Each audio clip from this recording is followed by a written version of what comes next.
calls his signals, has the ball, dropping off for the linebackers, covering receivers. Jim has to run out of it as receivers covered. Now throws down toward the 5. Moore grabs at it. He's got it. He's got it at the 3-yard line. I have never seen a quarterback play as well physically as Jim Plunkett did my senior year and his sophomore year. Just a phenomenal quarterback. If you name the greatest all-around player that could do everything in the first part of the century, up to 1950, there isn't any doubt that it would be Hank Luisetti.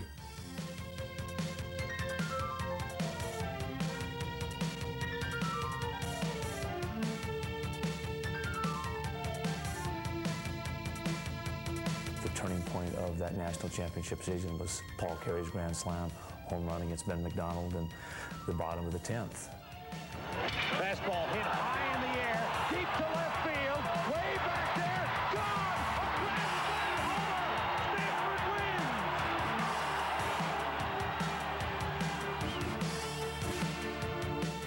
I think one of my greatest thrills was being at Wimbledon in 1982 when Stanford had 8 of the last 32 men in the draw.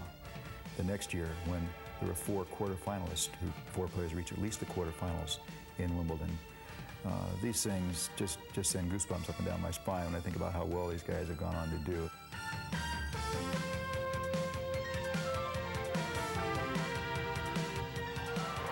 That's it, Stanford, the winners of the 1985 NCAA Water Polo Championship. You can't be satisfied with just going to the Final Four. You have to go there to win it. And I think that there wasn't a question in anyone's mind that we were going there to win it.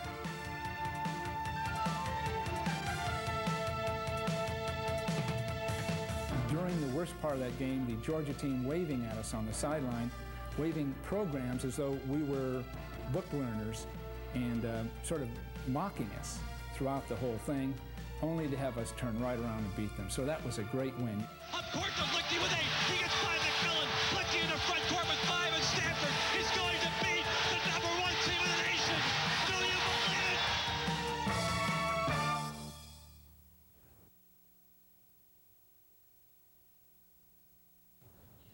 Hi, everybody. I'm Bob Murphy. Welcome to Champions, a century of Stanford sports. In the next 60 minutes, we're going to relive some of the greatest plays, unforgettable moments, and heroic performances in Stanford sports history. To kick things off, let's move over to the gridiron right now for a tribute to Stanford football.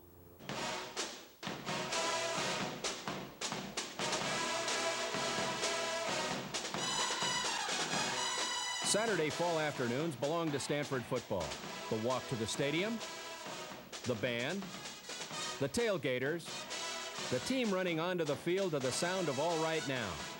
Yes, each fall season, fans migrate to Stanford Stadium to watch exciting football action.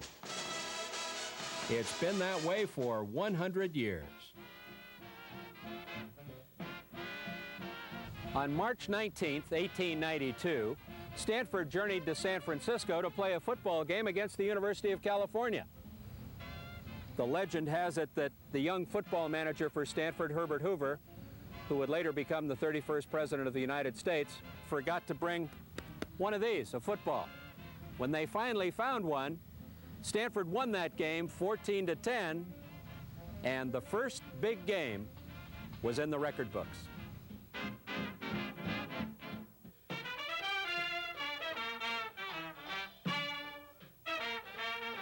Teammates called him Swede and Big Dog, but many football experts proclaimed Ernie Nevers one of the greatest college football players of all time. Nevers could do it all. He won games with his punting, his passing, and his tackling. His jersey number, 1, is the only one ever to be retired at Stanford. Nevers' coach at the time was a man named Glenn Scobie Warner, better known as Pop Warner, who had built powerful teams at Georgia, Cornell, Carlisle Indian School, and Pittsburgh. He coached at Stanford between 1924 and 1932. Known as an innovator, Pop was credited with creating the single and double wing offensive attacks, as well as the reverse play, the crouching start, and various hidden ball plays. His 1926 squad, which finished undefeated, tying only Alabama 7-7 in the Rose Bowl, was named the nation's #1 team, the only Stanford team ever accorded that honor.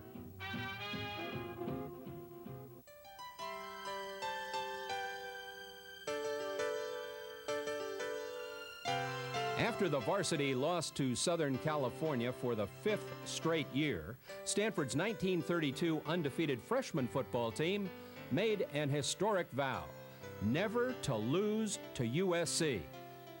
And we were in the dressing room, and USC was hammering our varsity out here, getting showered and everything else, ready to go back. And we were behind. And we've been behind for 3 or 4 years. And somebody said, I can't use the exact words that they said. Wouldn't be nice on TV. But in effect, they said, hey, well, this isn't going to happen to us. We just beat the Tro Babes now, and they're going to be with us for 3 more years. And we're going to hammer those guys, and we're never going to lose to them. Known as the Vow Boys, they fulfilled their promise by beating the Trojans 3 straight years: 13-7, 16-0, and 3-0. The Vow Boys also shut out unbeaten SMU 7-0 to win the 1936 Rose Bowl.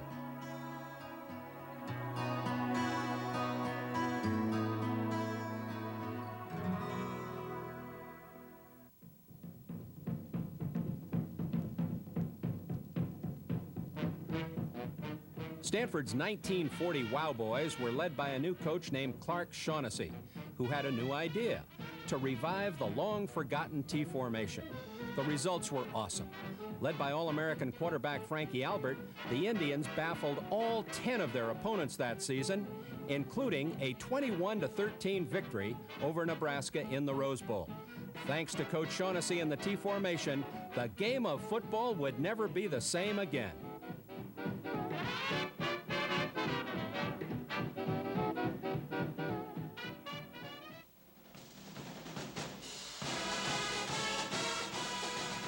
The passing tradition at Stanford has showcased many great All-American quarterbacks over the years, starting with Frankie Albert, who earned national honors in 1940 and 41. In the 1950s, Coach Chuck Taylor took to the air and created the modern aerial attack. Consequently, Stanford produced 3 All-American quarterbacks in this decade. Gary Kerkorian led the Indians to a Rose Bowl in 1951. In 1953, Bobby Garrett passed his way to national prominence. And in 1956, it was number 12, John Brody, who would later become a star quarterback with the San Francisco 49ers.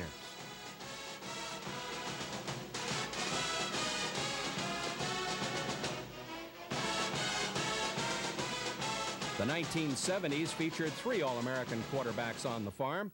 In 1970, Jim Plunkett became Stanford's first and only Heisman Trophy winner, directing Stanford to a Rose Bowl victory over Ohio State. In 1973, Mike Barilla earned national honors, leading Stanford to a 7-4 record.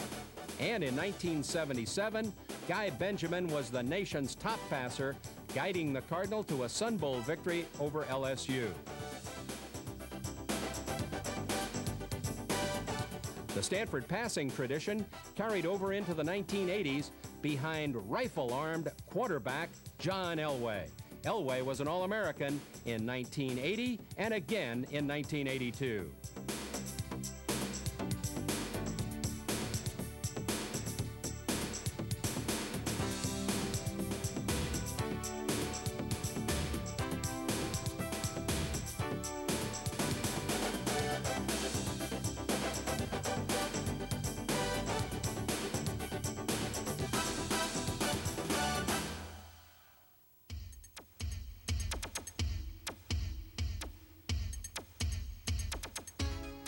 The year was 1968, when 6'3", 205-pound Jim Plunkett first stepped into Stanford Stadium. His debut was a memorable one, as he threw 4 touchdown passes to Gene Washington in a 68-20 rout of San Jose State. His passing in that particular era, nobody could match it. There's no question about that. But above that, Jim was just a great athlete. He was very strong. When he ran, you just had the feeling that he was very powerful. And of course, obviously, he was a very intelligent quarterback. John Ralston was a perfect coach for him in that regard, because John liked the passing game and took advantage of Plunkett's abilities to do that. During the next 3 seasons, he rewrote the college football record book, winning the prestigious Heisman Trophy in 1970. Oh, it's a tremendous honor. When I first started playing, winning the Heisman Trophy probably never entered my mind, and then winning it, it's beyond belief. And I'm very honored, and it means a great deal to me, as well as my coaches and teammates and the entire Stanford University. Well, you're going into the Rose Bowl pretty soon. How do you feel about that? We're looking forward to that. If Ohio State's the #1 team in the country, and when we go into that game, because they are undefeated, it gives us a chance of knocking off the #1 team in the country, and we're really looking forward to doing that.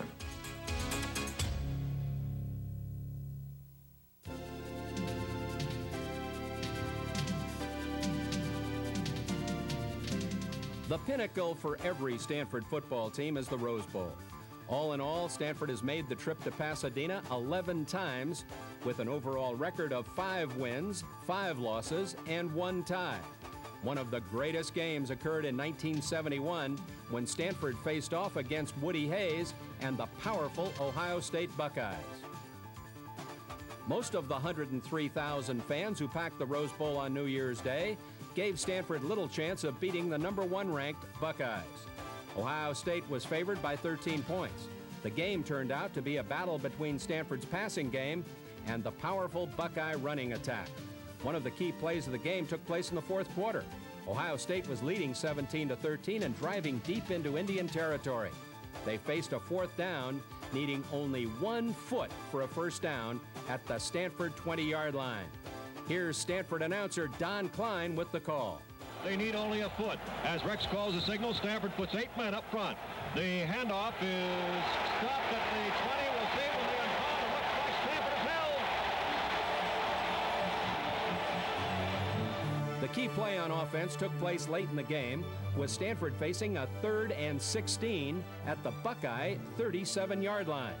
Dropping off with the linebackers, covering receivers. Jim has to run out of it. His receivers covered. Now throws down toward the 5. Moore grabs at it. He's got it. He's got it at the 3-yard line. 2 plays later, Jackie Brown scored to put Stanford ahead as the Indians pulled off an incredible upset victory over the nation's top-ranked team.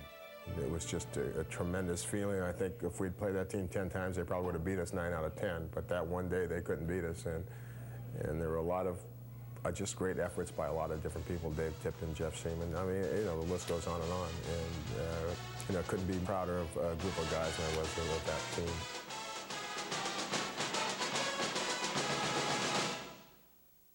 Beating Ohio State in the 1971 Rose Bowl was one of the great chapters in Stanford football history.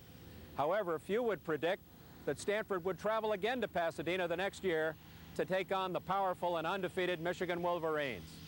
Here's a conversation I had with Coach John Ralston on the eve of that 1972 Rose Bowl game. Some people say that Michigan has not been tested by a good passing team and that Stanford is a good passing team. How do you feel about that? Well, we hope that we can throw the ball, Bob, but it's not the only way to go for our Stanford football team. We've got to be able to run and maintain a ground game if we're going to be successful. Led by quarterback Don Bunce, the Indians were once again the big underdogs in Pasadena. Big Ten champ Michigan was highly favored to win it, as many people felt Stanford couldn't do it again without Plunkett. However, Bunce proved everyone wrong by throwing for 290 yards. It was his 5 straight passes in the closing drive of the game that enabled Rod Garcia to kick a 31-yard field goal with 12 seconds left to stun Michigan 13-12.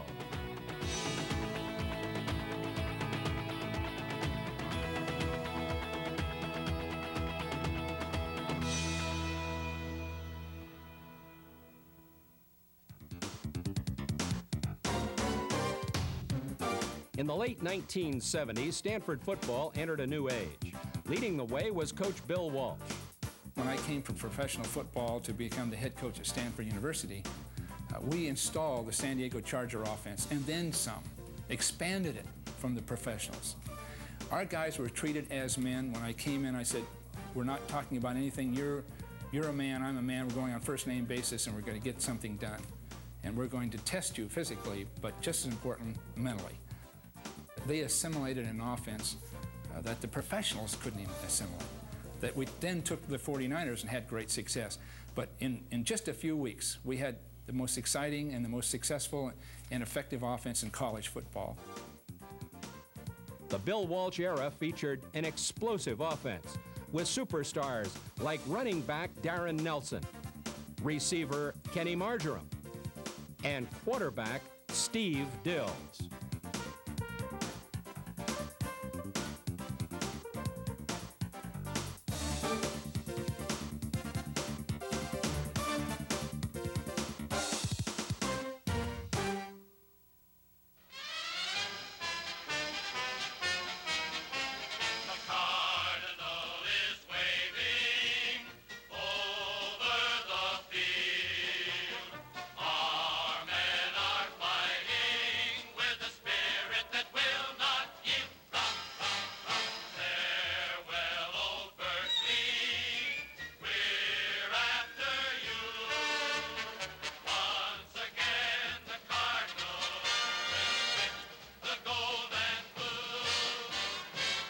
Perhaps no rivalry in college football has as much history, color, controversy, and excitement as the big game.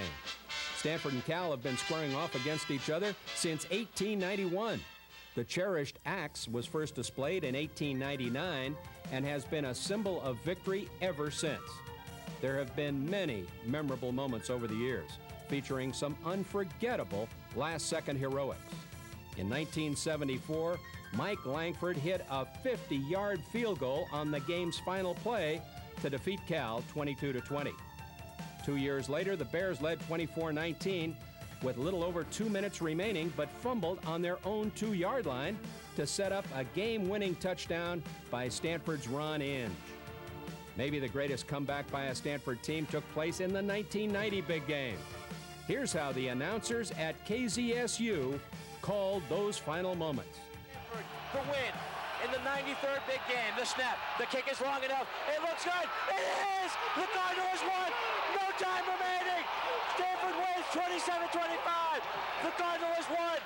Oh my! Once again, the Cardinals will whip the gold and the blue.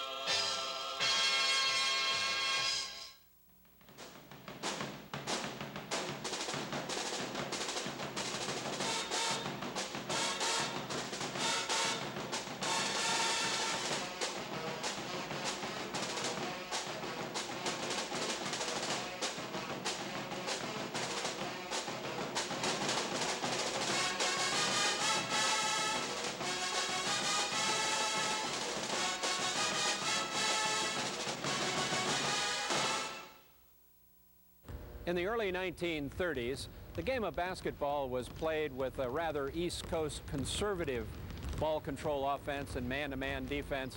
But on the evening of December 30th, 1936, a young group of Stanford basketball players led by the immortal Angelo Hank Luisetti traveled to New York, and they changed the game forever.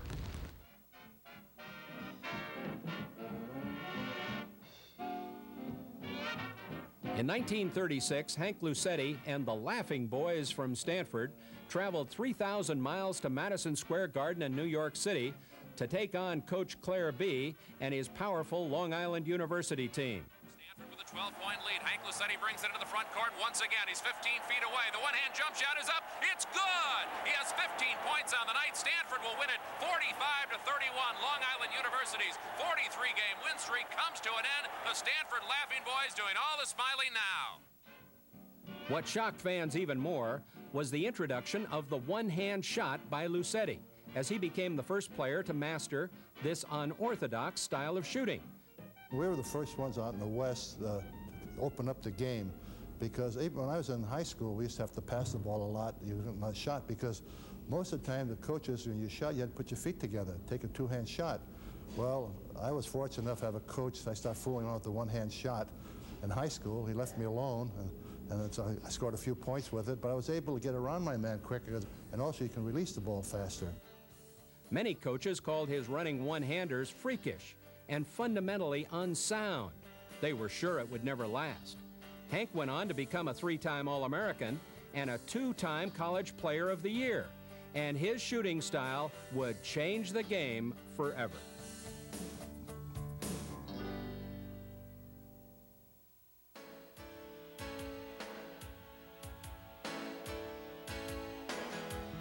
The 1942 Stanford basketball team had a starting lineup that averaged 6 feet 4 inches.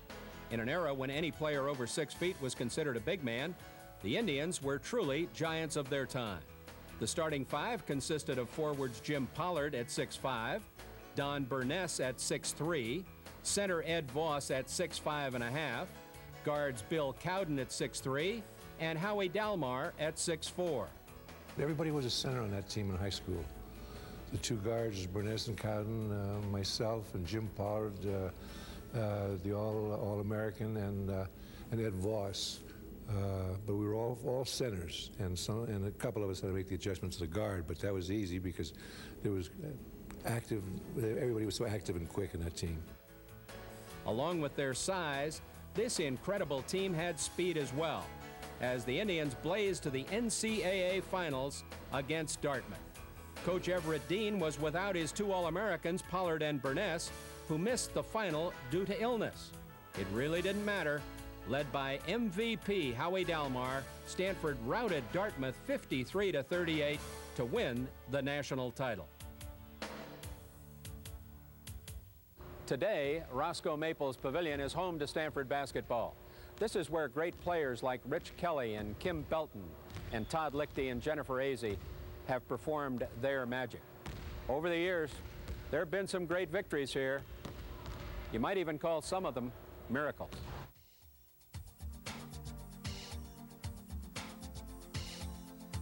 The first miracle occurred in 1975, when center Rich Kelly led Stanford to a shocking weekend sweep of powerful UCLA and USC. I'll never forget after the SC game, which was the second one, the fans just stomping onto the floor and making that old Maples floor do that Beach Boys swim, and it was quite a weekend. Miracle number 2 took place in 1977. The opponent, Kiki Vandeweghe, and the UCLA Bruins. This time, forward Kimberly Belton performed the heroics.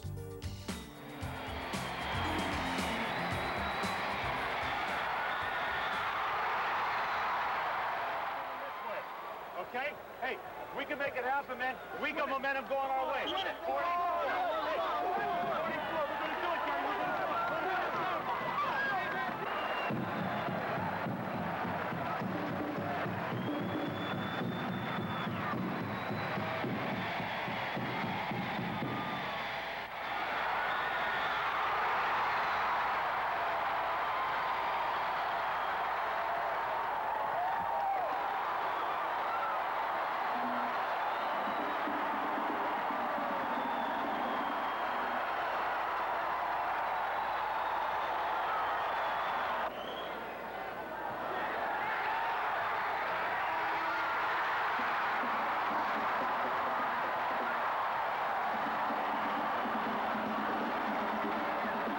The final miracle took place in 1989 as Todd Lichty and Howard Wright led the Cardinal to an upset victory over #1 ranked Arizona. Taylor on him. Kerr up for a long jump. It is no good. Rebound baseline. Howard Wright with 9. Up court to Lichty with 8. He gets by McMillan. Lichty in the front court with 5, and Stanford is going to beat the #1 team in the nation. Do you believe it? Do you believe it? It's crazy. They're all out on the floor. The world has come on. The pavilion has gone berserk as Stanford has beaten the #1 team in the nation.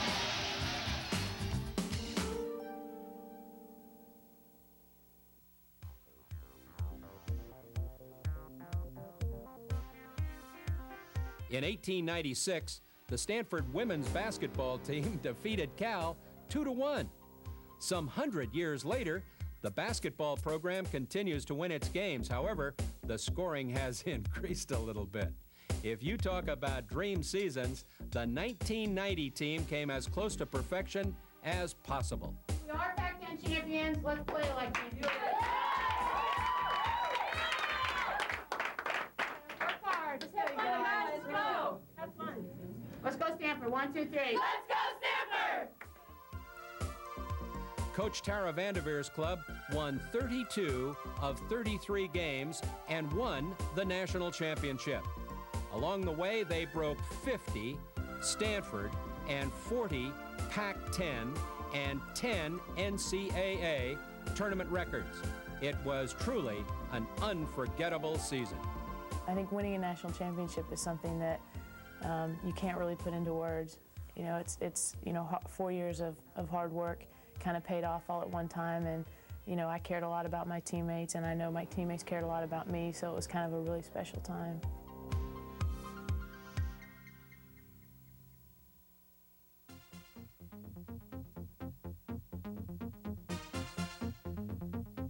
Stanford capped off the 1990-91 regular season by earning a trip to the National Invitational Tournament. Led by NIT Most Valuable Player Adam Keefe, the Cardinals stunned Oklahoma 78-72 to win the title. Stanford became only the second Pac-10 team to win the NIT and only the 13th school in intercollegiate history to win both the NCAA and the NIT crowns.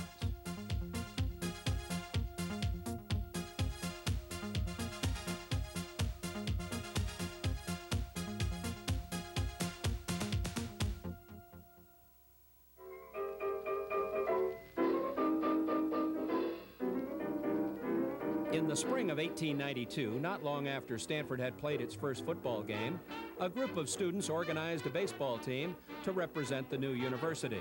The first game was played against a semi-pro team called the San Jose Pros on a makeshift diamond near Encina Hall. The results? Predictable. Stanford was clobbered 20-1. Over the many years, Stanford baseball has improved dramatically. It's been a tradition of excellence ever since, producing 13 conference titles, 12 appearances in postseason play, and 8 trips to Omaha, as well as producing some outstanding players. Bob Boone, Steve Dunning, Dr. Bobby Brown, and great player and longtime coach Mark Marcus. Stanford's produced its share of All-Americans over the years, and they've all played right here in this beautiful sunken diamond, considered by many to be the finest collegiate park in the country. But you know, it wasn't until the late 1980s that Stanford reached the very top in baseball. The Cardinal won 2 NCAA championships in a row.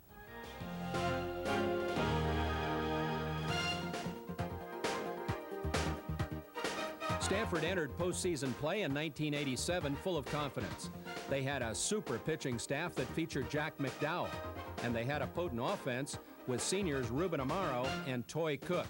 However, the season seemed over when Stanford fell behind LSU 5-2 in the bottom of the 10th inning. With bases loaded, freshman Paul Carey came to the plate. The funny thing was that I thought, you know, the wind is blowing out to left. He's a left-hand hitter. It's unusual for a left-hand hitter to hit it to left. I said, but if he gets the ball up, we could win this. Fastball hit high in the air, deep to left field, way back there, gone! A grand slam homer! Stanford wins! It's one of those things that happens in sports, and I've been in sports almost all my life, that you just can't believe. It's like it was, you know, the script was made in Hollywood, and it was something I'll never forget. I'm sure Paul Carey and a lot of Stanford baseball fans will never forget. There was no stopping this team now as they went on to win Stanford's first national title. The following year, Stanford once again made it to the College World Series. No one gave the Cardinal much of a chance to repeat. Behind senior pitcher Lee Plemmel, catcher Doug Robbins, and first baseman Ron Whitmire, Stanford went 5-1 in the tourney to win their second straight national championship.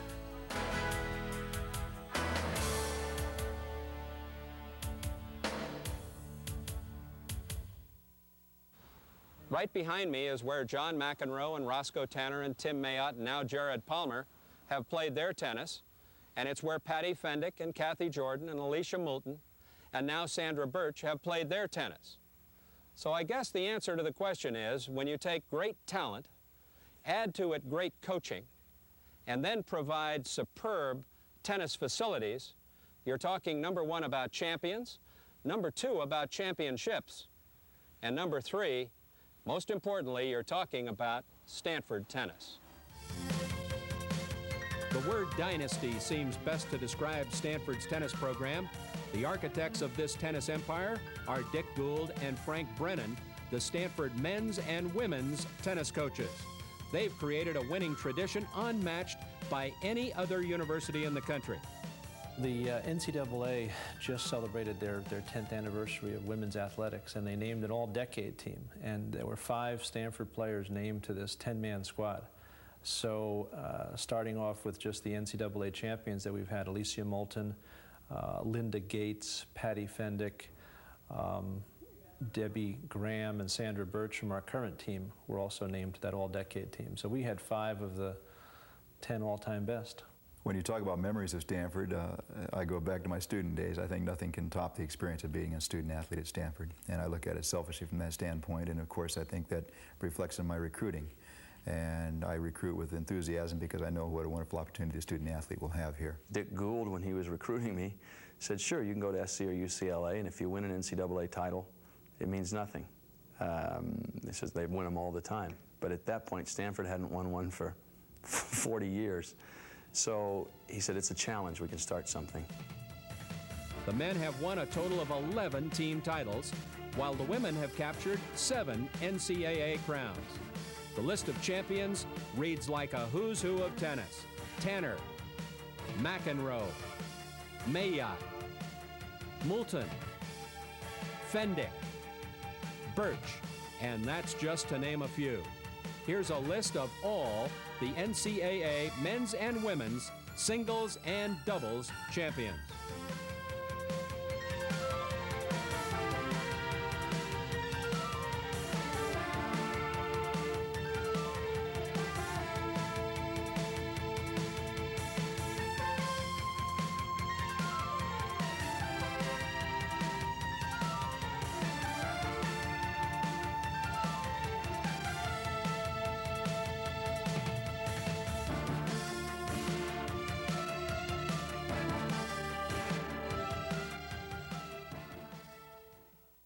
When you talk about champions, you have to talk about the Stanford swimming and water polo teams. Over the years, the Cardinal Aquatic teams have combined for 10 NCAA championships. It all started many years ago, but in 1967, well, that was one of the most competitive swim meets in NCAA history. These home movies were taken of the 1967 NCAA swimming championships. Going into the meet, only 4 teams had ever won the team title: USC, Yale, Ohio State, and Michigan. Stanford had produced many individual champions, but had never won the team title. Stanford was picked to be 3rd or 4th in the meet, and in fact, the newspaper articles that came out after the 2nd day of the meet says 2-team battle between Indiana and USC, and didn't even mention Stanford. And the 3rd day, Stanford comes through and wins the meet. And somebody had some foresight, because there was T-shirts that came out even before that last relay finish that says 1967 Stanford NCAA champions. The tradition of excellence in Stanford swimming is firmly rooted in the history of the program. Cardinal swimmers have stockpiled a total of 31 gold, 13 silver, and 5 bronze medals in Olympic competition. The men's team has won 4 national titles, while the women have earned 2 NCAA crowns.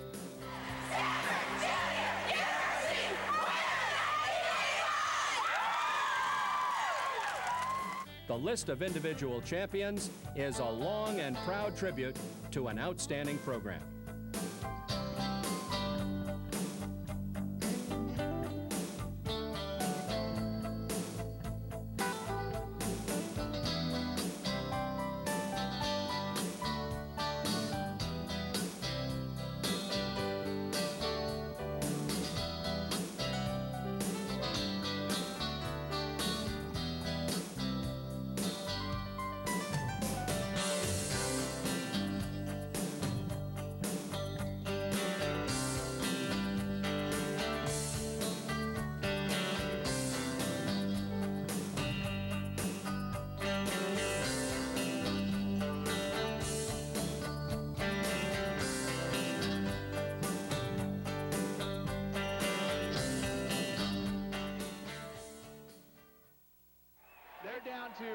7 seconds, 6 seconds. Stanford does not need a shot. They've got the lead. It looks like the ball game. That's it. Stanford, the winners of the 1985 NCAA Water Polo Championship. I'm most proud of the fact that we are consistently in the top 3 or 4 in the nation year after year. We may not win the national championship every year, but we're in the running, and we are competitive. Over the years, no collegiate water polo team has enjoyed as much success as Stanford University. The Cardinal has won 6 NCAA titles, placed second 3 times, third 3 times, and fourth on 2 occasions. Stanford is the only school in history to have had 2 undefeated seasons. The 1981 team went 31-0, while the 1986 squad finished with a perfect 36-0 record.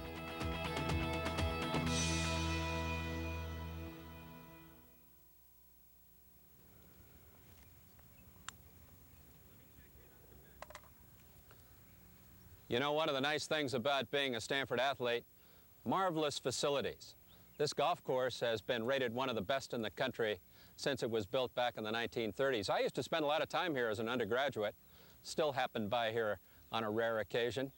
You know, another thing, some 600 young men and women compete in the Stanford athletic program. You hear a lot about football and basketball and, of course, all those tennis titles, but the fact is there are lots of other sports and lots of other championships, too.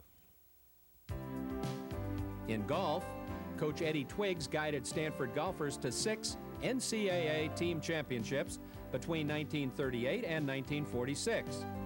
Frank Sandy Tatum won the individual title in 1942. There have been other great players to walk across the fairways at Stanford, most notably superstar Tom Watson, who played at the Farm between 1969 and 1971.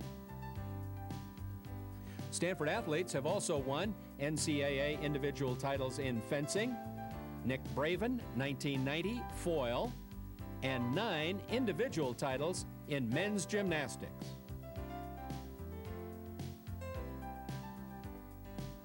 Dink Templeton coached Stanford's track and field teams to 3 crowns in 1925, 28, and 34.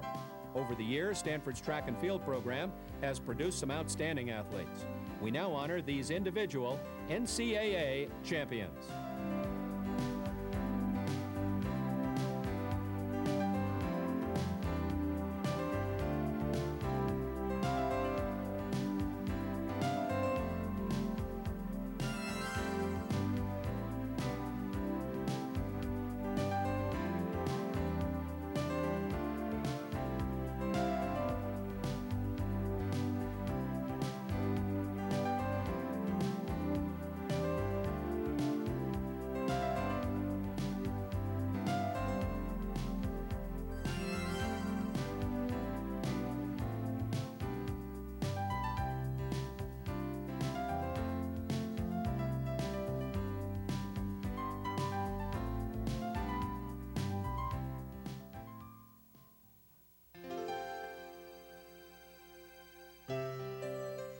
Without a doubt, the greatest athlete in Stanford history was track and field star Bob Mathias.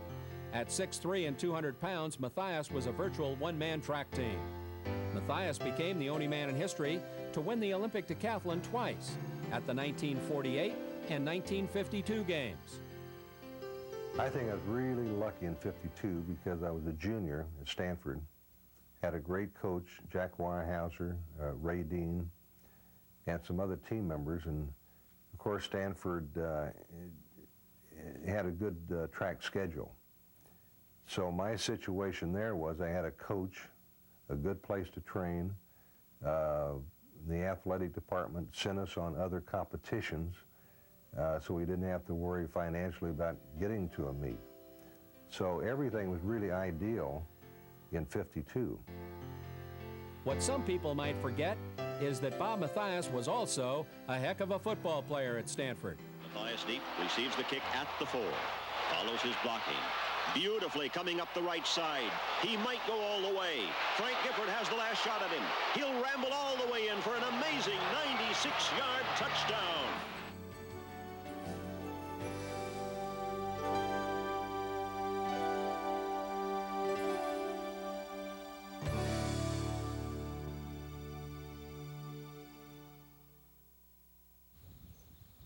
For the past 100 years, Stanford athletes have carried on a tradition of excellence, both on and off the playing field. It's been an incredible century. Magical moments, legendary competitors. For my part, I just feel so fortunate to be a part of such a proud heritage. To be a part of a Stanford family that includes the Val boys, Jim Plunkett, Hank Luisetti, and all the rest of them. Now, before we leave, one final tribute to the men and women of Stanford, the ones we're so proud to call champions.